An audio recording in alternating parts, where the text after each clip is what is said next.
تو یہ ہے مین گیٹ۔ مین گیٹ سے انٹر ہوتے ہی سامنے ایک بڑا سا لان ہے اور ایک بڑا سا مقبرہ ہے جہاں تمام نوابان جو کہ ریاست بہاولپور میں حکمران رہ چکے ہیں وہ یہاں مدفون ہیں، جو کہ قریب 12 ہیں، اور یہاں ہر قبر پر ان کے نام، تاریخ وفات درج ہے۔ ڈرون ویو میں جن مقبروں کا رنگ سفید ہے وہ پتھر خاص فرانس سے منگوایا گیا تھا، جو نواب باہر سے یعنی فورن ازواج لائے تھے ان کے لیے، اور لوکلز کو خاکی رنگ میں رکھا گیا ہے تاکہ فرق واضح رہے، اور ان پر جو نقش نگار کا کام کیا گیا ہے وہ بھی لاجواب ہے۔ بڑے ہال کے پیچھے سفید رنگ کا چھوٹا مقبرہ ہے جہاں آخری نواب آف بہاولپور صادق محمد خان پنجم ان کی اہلیہ مدفون ہے، جو کہ ایک انگریز تھیں اور ان کا نام وکٹوریہ تھا، جو کہ بعد میں مسلم ہوئیں اور ان کا نام غلام فاطمہ رکھا گیا، ان کا ہے۔ یہ ان کی وصیت تھی کہ نواب کے قدموں میں دفن کیا جائے، اور خواہش بھی تھی کہ مقبرہ بڑا نہ بنایا جائے اور نواب صاحب کے مقبرے سے اونچی چھت بھی نہ ہو۔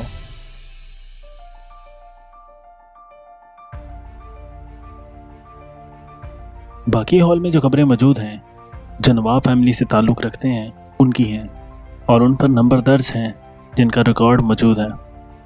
یہاں اخروٹ کی لکڑی سے بنے ہوئے دروازے ہیں جن پر نہایت نفاست کے ساتھ کام کیا گیا ہے۔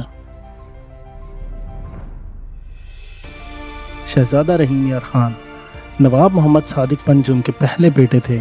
1881 یا 83 میں ایک ٹریجڈی ہوئی، بارود خانے میں آگ لگنے کی وجہ سے ان کی موت ہوئی۔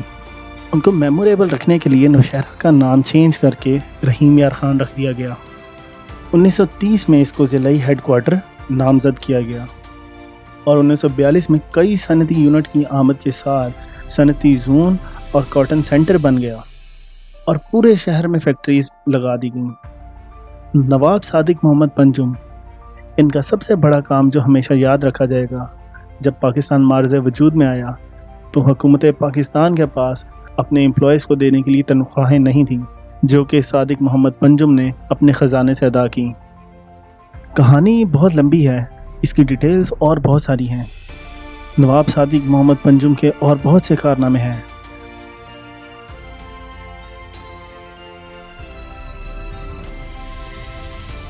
آپ کا پورا نام نواب صادق محمد خان عباسی پنجم ہے۔ 29 ستمبر 1904 کو چولستان میں موجود قلعہ دراوڑ میں پیدا ہوئی، جہاں ابھی کچھ ہی دیر میں ہمیں جانا ہے۔ صرف 3 سال کی عمر میں والد حاجی نواب بہاول خان کی وفات کے بعد ریاست کے فرما روا بنے۔ نواب صادق محمد خان پنجم نے پہلی اور دوسری جنگ عظیم میں بطور آفیسر برطانوی فوج میں فرائض انجام دیے۔ 1955 میں ہندوستان کی طرف سے پرتعیش مراعات کو ٹھکراتے ہوئے ریاست بہاولپور کا الحاق پاکستان کے ساتھ کر دیا۔ یہ وہی نواب ہیں جنہوں نے اپنی بیش قیمت رولز روئس قائد اعظم کو تحفے میں دی۔ اس کے علاوہ school, college, university, bank, high court, hospitals اور کئی ادارے بہاولپور میں قائم کیے۔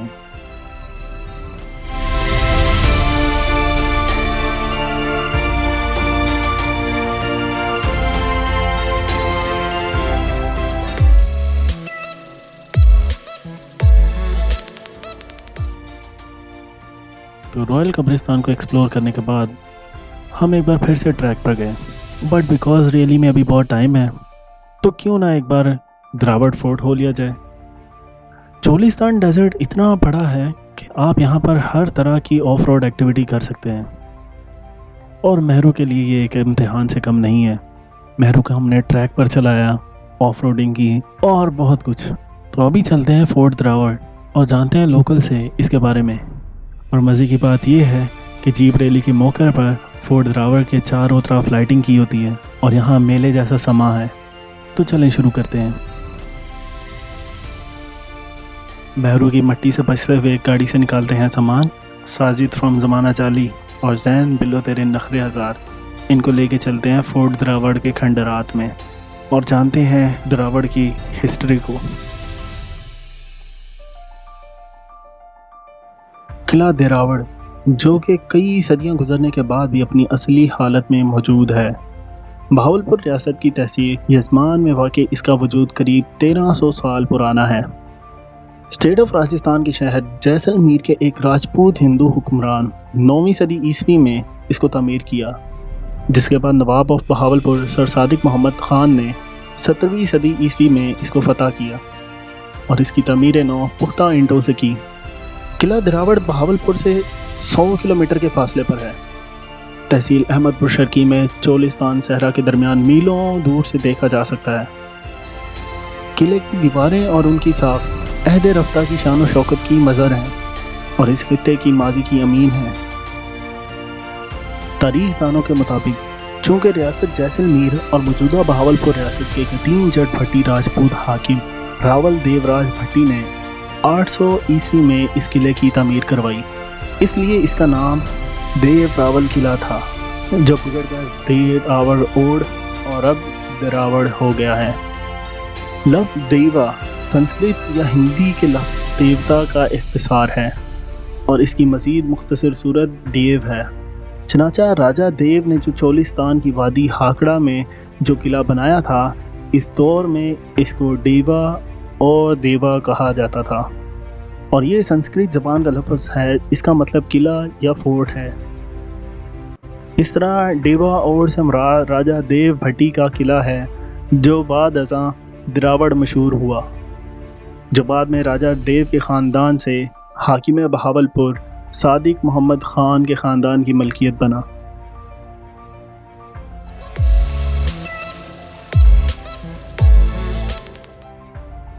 سٹوری سنتے سنتے آپ لوگ بور نہ ہو جائے، اسی لیے ہم لوگ کریں گے ابھی تھوڑا سا چیل، ہوائی بیڑے میں بیٹھ کے کریں گے ہم لوگ فلائی۔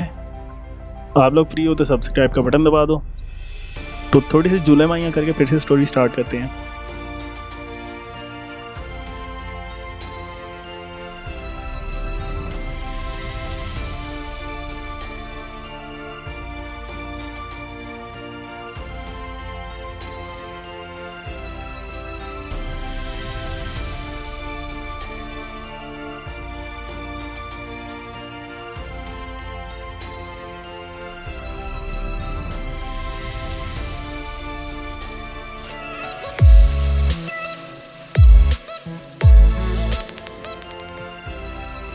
مداری اور تماشا، یہ دونوں چیزیں ایک دوسرے سے منسلک ہیں، لیکن آج کل نہ مداری ہوتا ہے نہ تماشا ہوتا ہے۔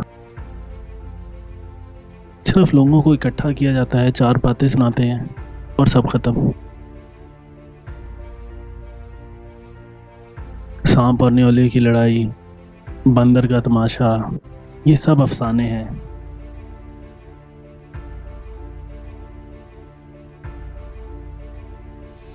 تماشے کے ساتھ ساتھ اسپارٹر بوائز کی گینگ تیار ہے۔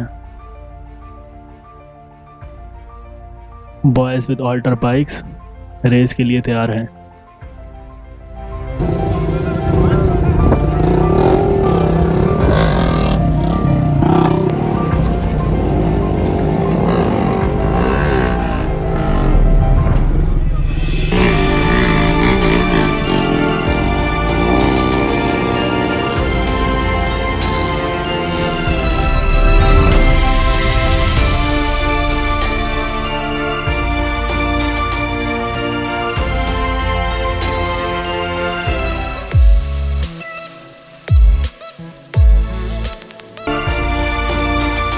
حیرت کن طور پر قلعے کی تعمیر میں استعمال ہونے والی اینٹوں کی ترسیل اچ شریف سے دراوڑ تک انسانی زنجیر بنا کر کی گئی تھی، جو کہ 70 کلومیٹر کا فاصلہ بنتا ہے۔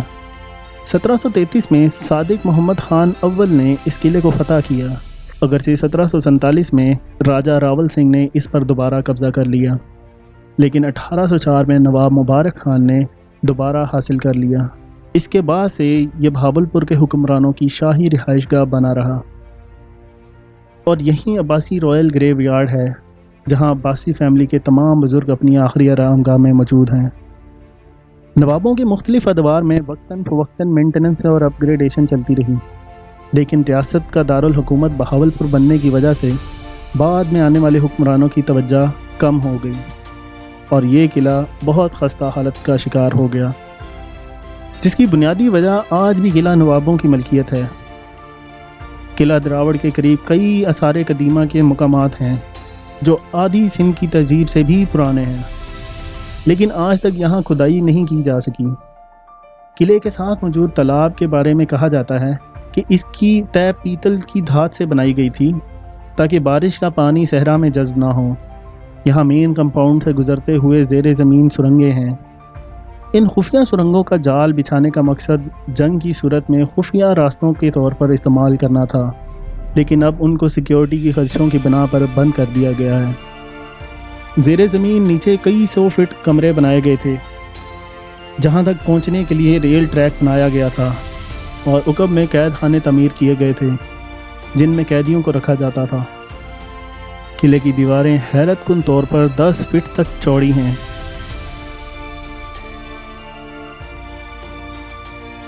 قلعے کے پاس لال قلعہ دہلی کی موتی مسجد کی طرز پر بنائی گئی شاہی مسجد قلعے کی شان و شوکت اور خوبصورتی میں بے حد اضافہ کرتی ہے۔ یہ مسجد بھی نواب آف بہاولپور کے دور میں 175 سال پہلے تعمیر کی گئی تھی، اور یہاں آج بھی نماز ادا کی جاتی ہے۔ یہ قلعہ آج بھی نواب خاندان کی ملکیت ہے، اور یہاں موجود 3 سیکیورٹی گارڈز بھی ان کی طرف سے متعین ہیں۔ یہ قلعہ ہی جیپ ریلی کا اینڈنگ پوائنٹ ہے، جس کی وجہ سے کافی ملکی اور غیر ملکی لوگ اس ہسٹوریکل قلعے کو ایکسپلور کرتے ہیں۔ اس کی خستہ حالت کی مرمت کے لیے کلچر اینڈ ہیریٹیج ڈپارٹمنٹ کوشاں ہیں۔ قلعے کی حالت دیکھ کر وہ شعر یاد آتا ہے، بیتی ہوئی زندگی کی بس اتنی سی کہانی ہے، کچھ ہم خود برباد ہوئے، کچھ ان کی مہربانی ہے۔ یہ سب اور بہت سی کہانیاں ملیں گی آپ کو جب اس کو ایکسپلور کرنا سٹارٹ کریں گے۔ اس کو تعمیر کرنے والوں سے لے کر فتح کرنے اور اس کو کھنڈر بنانے تک کی تمام داستان ملے گی۔ ابھی چلتے ہیں چولستان ڈیزرٹ میں، ٹریک پہ ملتے ہیں میرو کے ساتھ، اپنے دوست زمانہ جالی، ساجد اور بلو تیرے نخرے ہزار دی زین کے ساتھ۔